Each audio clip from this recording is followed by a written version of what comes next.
Hey everyone, welcome back to KO. I'm Kiefer. And I'm Ollie. So, what's the video today, Ollie? We are doing Poppy Playtime characters. In our own styles. Yeah, we've picked a few different characters to do each, but we won't tell you yet. We'll leave it as a little surprise. Yeah, thought that might be better and gives you an excuse to watch the time lapses. Yeah. All I'm saying is, one of my characters I've kind of like changed up a bit. Yeah, that's fine. I mean, that's genuinely the point of it. Yeah. And but I don't think you understand how much I've changed this character. you've probably changed it a lot more than I have then. I think so. So because I feel a bit bad for you, always losing rock, paper, scissors, I'm gonna say you go first. Well, sympathy. Yay! So we'll keep this intro short and sweet and get on with the time lapses. Enjoy. Hello all, my name is Bartholomew Conroy, and I'm here to talk to you about the creatures you may face on your next mission. Case file, the Hugging Horror. The Hugging Horror is one of the many entities that roam the halls of an abandoned factory located in Thebes, Illinois. The building is owned by one Elijah Ludham and stands as the primary factory for the ImagePlay Corporation, a company that prides itself on creating new and innovative toys. Unfortunately, it doesn't appear that is all that wants to come out of the factory. The Hugging Horror is not an entity to be taken lightly. Whilst its name might seem a tad jovial or childish, it very much suits the being and is the main reason why you don't want to be found walking around the factory. But then again, I suppose you wouldn't necessarily want to be caught by any of the monstrosities that lurk in the place's halls. It's a being that seems eerily humanoid, but is significantly more monstrous. It is bipedal, standing at a height of 9 foot, and is recognisable for its heart-shaped head and bright blue fur. In terms of anatomy, the creature seems to have a similar structure to normal humans, but has a second elbow that bends in the opposite direction on each arm. Its feet are the exact same as the creature's hands, much like how monkeys and apes have feet closely resembling hands themselves. Each hand/foot comprises of 3 conjoined fingers and a separated thumb, which would suggest the creature has less range of movement but does not hinder the creature when it is hunting. When in the company of other entities of the site, it appears slow and gangly, almost docile and relaxed in its composure, but if a human is seen, primarily adult humans, the creature will hunt them down mercilessly, by any means until either it is injured or the prey is devoured. This brings us to the creature's tactics. Despite the entity having appeared through a portal, it seems to know the factory like the back of its hand, often using ventilation shafts and tunnels to traverse through the factories. It appears as though the creature's body can compress when needed to squeeze into tight spaces, and it has no issue chasing our operatives down the aforementioned locations. However, this being said, the creature does take longer to access these areas on account of its size, so your best option is to make up as much ground as possible during this period, or if you are lucky enough to be carrying a weapon, use it. While on the topic of harming the entity, we do suggest not using firearms, or else you risk drawing the attention of other entities. We suspect that they can be harmed by weapons such as this, but will continue to attack regardless of the injury. Most operatives who have come into contact with the creature have unfortunately been pronounced KIA, but there has been an individual who is currently in the facility who managed to escape the creature by destroying a gangway above a large chasm. Unfortunately, this did not end the entity, suggesting it is one of the stronger creatures within the location, but did mean the operative could get further than anyone else we have sent down there. If the creature does indeed catch you, it will devour you, and this is where you find out the reason for the creature's name. When it grabs a hold of you, it will wrap its gangly arms around your waist and arms, embracing you before tightening its grasp, slowly constricting you until you beg for air. It will continue to squeeze tighter until your ribcage cracks and your lungs are crushed. When you're in a state where you can't fight anymore, it will open its bright red maw, showing multiple rows of sharp, dagger-like teeth, and consume you.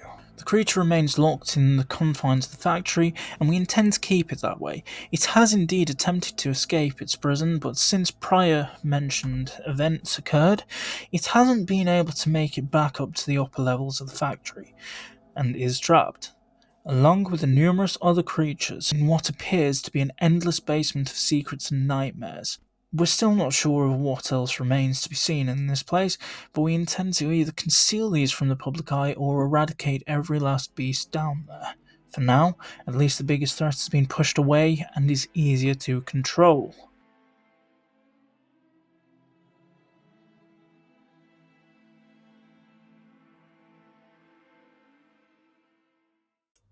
First things first, I just want to apologise in advance for my voice because I have a cold at the moment as I'm recording this.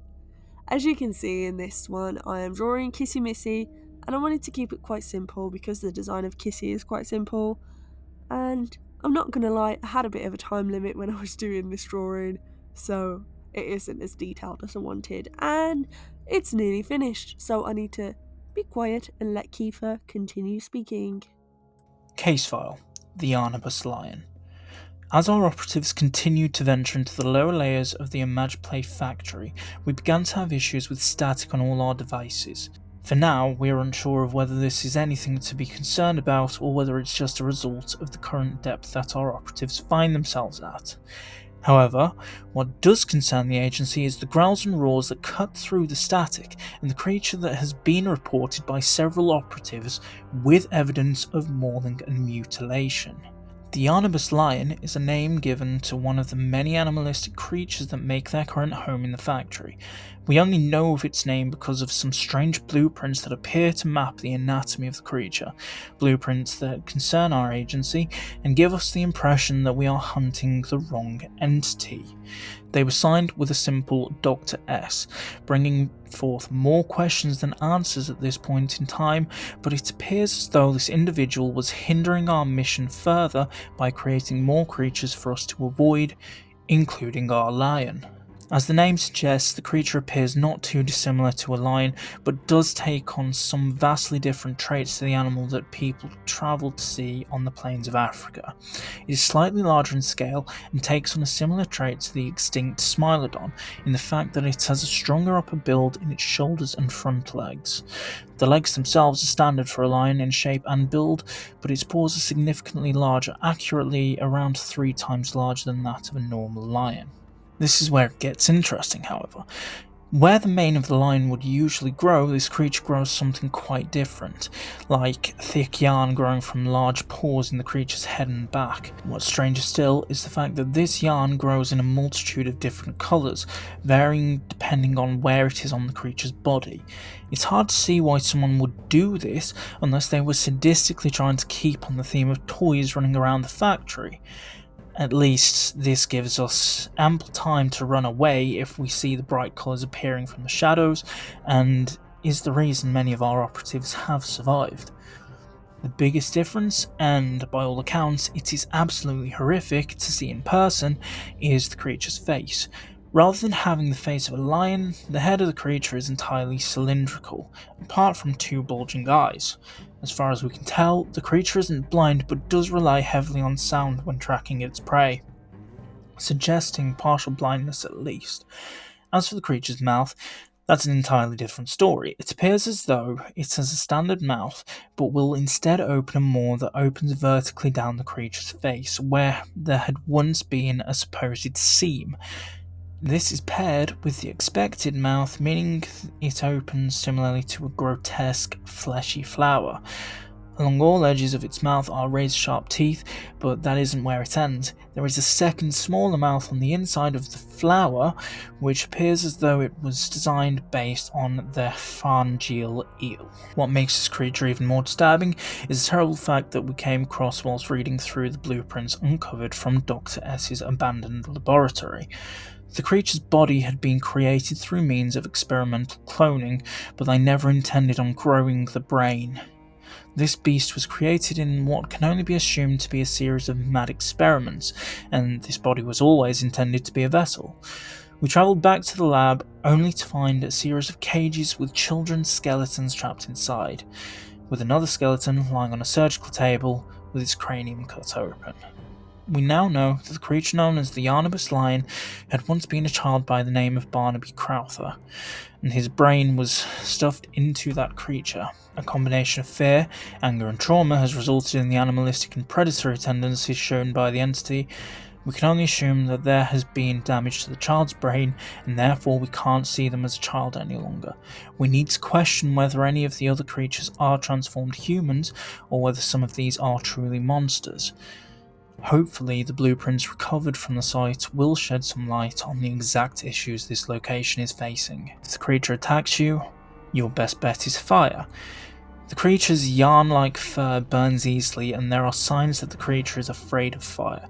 Hopefully it doesn't attack you at this point, but if it does, you cannot hesitate to burn the creature. I know this is a hard thing to consider, knowing what you do now, but given the circumstances, if it reaches this point, it is you or the monster.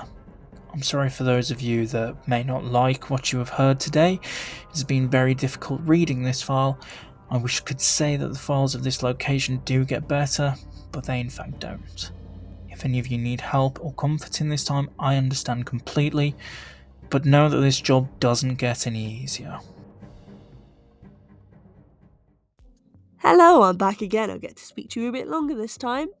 So, as you can see, I am doing the Doctor. I was very excited when the Doctor first appeared. I was like, yes, I need to draw this character. But I didn't know how I was going to go about it because we don't even see an official body for the Doctor, which I suppose he is just a digital consciousness at that point.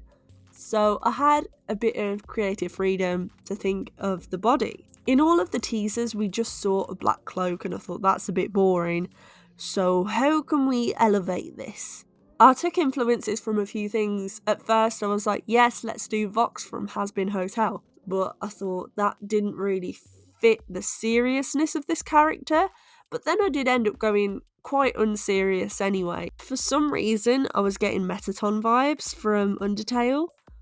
So I kind of went with that and I looked up different drag pose references and just went from there really. I just turned a lab coat into like a cape situation and it just went from there. And I really love it and I dread to think what Kiefer will think when he sees this because I'm sure he's gone quite serious with the rest of his work. Anyway, I'm going to stop talking for now because my throat kind of hurts to talk. So I'll just let the music play for a little bit. Hope you enjoy.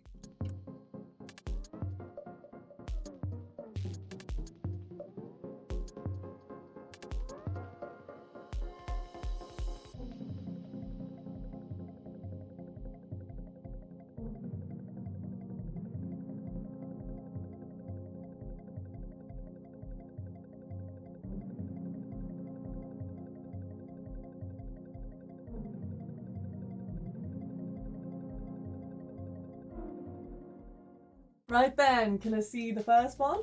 Yeah. Oh, very excited. Ooh! That is cool. I'm not really that keen on it. Aren't you? No. Why aren't you? It's the eyes and it's too emotive in comparison to the actual character. Okay. I think it's really good. You know, we've done quite similar things. Why? Do you want to see Kissy Missy? Yeah, let's see. We have kind of done similar things. I'm scared now. Mine's have you so done? simple. Like, you're going to be like... It's Am I? Oh, I haven't looked at it yet today. It's so simple. Really, really simple. But I like it. Let's have a look, man.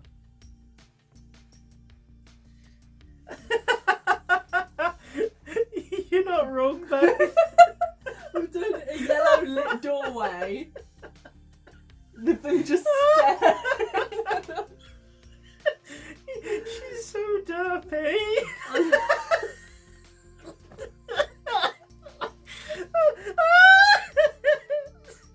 don't think you laugh this much. It's the eyes that's going in different.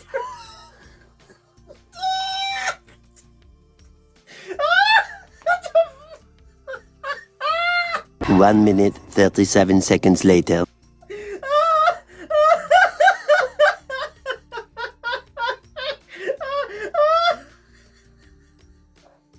I thought it was quite creepy at first, but no. I wouldn't say that's creepy, no. I mean, it's good, but it's just really funny and derpy and...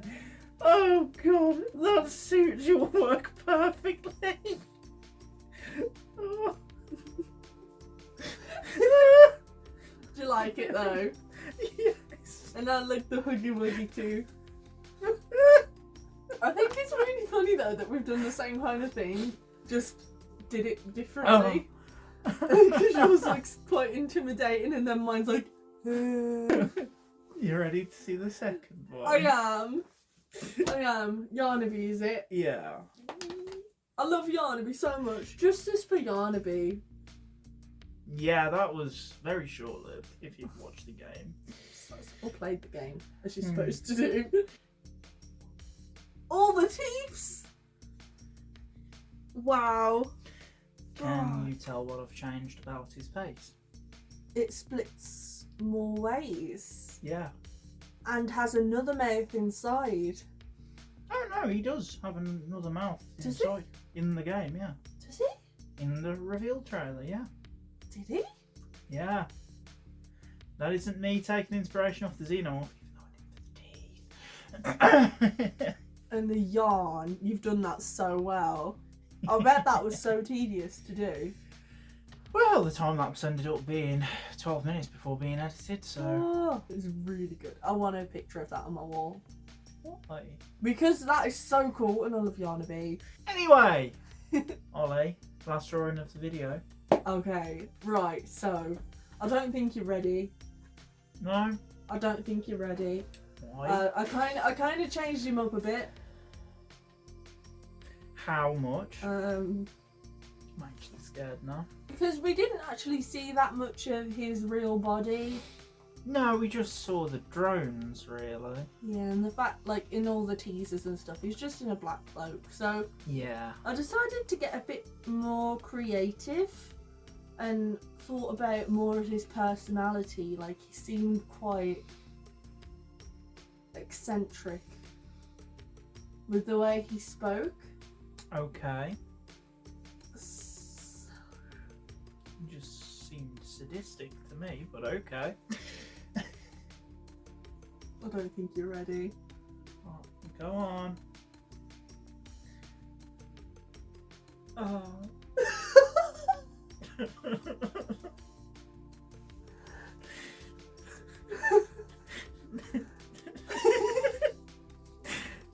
Needless to say, we've gone very different routes. I need a yassified doctor.